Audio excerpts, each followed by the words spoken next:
Companheiros, sejam bem-vindos ao canal Junto e Misturado. Aqui você encontra assuntos diversos, desde economia e finanças a entretenimento. Nosso objetivo é levar a você tudo o que sabemos de melhor. E para você que ainda não me conhece, eu me chamo Michael Lohan e eu sou o responsável por trazer assuntos ligados à economia, finanças e investimentos para esse canal. Aproveite que você está aí de bobeira e deixe seu like. E no vídeo de hoje, iremos falar sobre a economia de nosso país e como ele se desenvolveu economicamente em diferentes épocas. Lá por volta de 1530, os portugueses perceberam que a então colônia brasileira tinha um produto muito promissor no mercado europeu. Refiro-me ao pau-brasil. O mesmo ocorreu com a cana-de-açúcar, com o ouro e com o café, respectivamente. Após o Marechal Deodoro da Fonseca assumir o controle do país, transformando-o em uma república em 1889, o café continua sendo o grande protagonista da economia brasileira. Em uma tentativa de contornar essa deficiência e deixar o país mais industrializado, o governo decide liberar empréstimos desenfreados, que culminaram em um grande nível de inflação e crise econômica, naquilo que ficou conhecido como encilhamento. O café continuou como carro-chefe durante toda a Velha República, até que chega 1929, e junto com ele, uma crise sem precedentes, que literalmente quebrou geral, inclusive a cafeicultura, atingindo em cheio a nossa economia. Foi nesse contexto turbulento que Getúlio Vargas chega à presidência do Brasil, trazendo consigo a tão sonhada industrialização nacional e pondo o café como coadjuvante em nosso cenário econômico. Foi durante o período de Vargas que tivemos a fundação de várias empresas estatais, dentre elas Petrobras, Vale do Rio Doce, CSN e também do Banco Nacional do Desenvolvimento Econômico, o atual BNDES. A CLT também teve a sua origem na era Vargas. Nesse momento, o Brasil deixava de ser exclusivamente um país agrícola. A indústria serviu como motor da Segunda Guerra Mundial, e justamente após seu término, Getúlio deixa de ser o líder da nação. Após a sua saída, o país continua no seu processo de industrialização e construção de infraestrutura, rodovias, pontes, portos, usinas hidrelétricas e inclusive a construção de Brasília.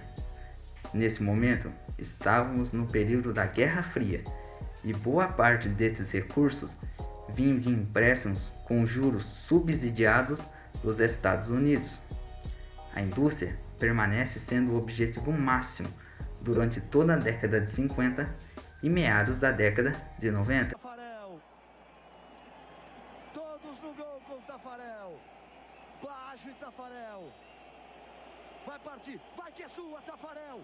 Partiu, bateu, acabou! Acabou! Acabou!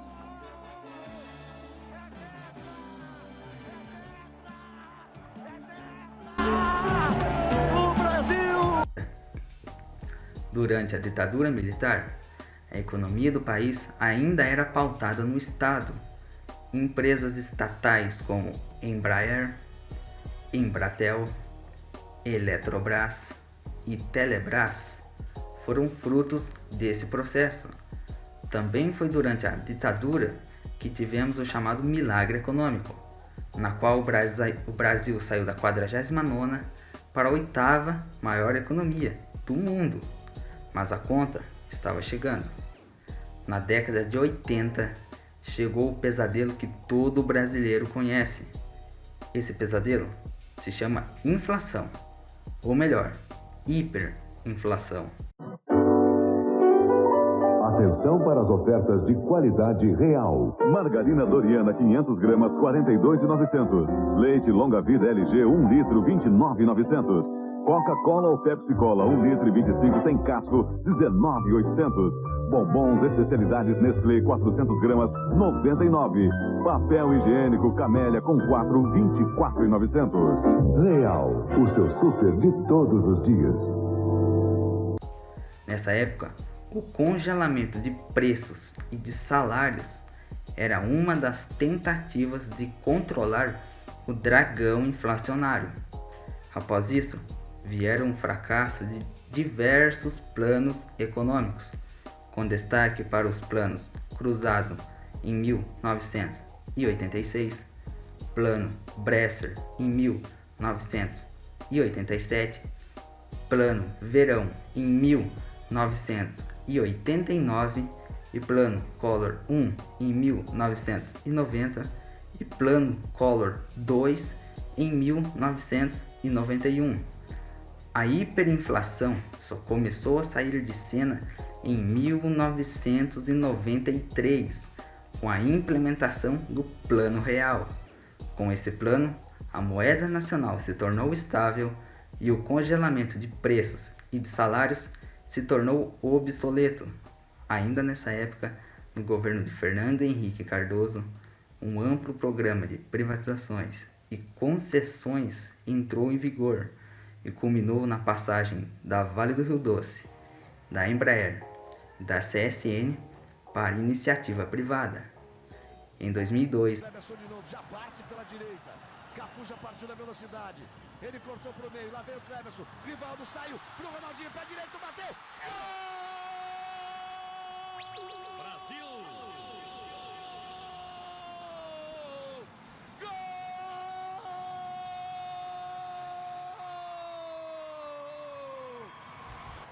Eu te amo, diz Cafu. Brasil!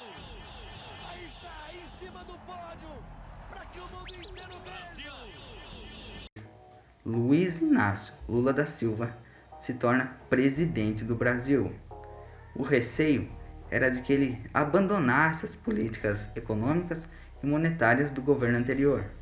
Porém, isso não aconteceu e o país teve um grande crescimento econômico de 2004 a 2007. O ano de 2008 traz consigo a crise do subprime, uma crise que teve a sua origem no mercado imobiliário norte-americano. A partir daí, a dívida pública foi avançando ano após ano, acarretando entre 2014 e 2015 na maior crise da história republicana e no impeachment de Dilma Rousseff. Após essa turbulência política e econômica, um grande pacote de reformas estruturais foi posto no debate público, com isso seguindo até hoje. Em 2020, o coronavírus chegou trazendo uma crise sem paradigmas na história contemporânea. Seus efeitos serão melhor analisados após a sua passagem, mas já temos dados que apontam quedas na casa de 8% do nosso PIB e de 6% no PIB global, uma autêntica devastação econômica. Porém, isso são cenas para os próximos capítulos. Finalizo por aqui.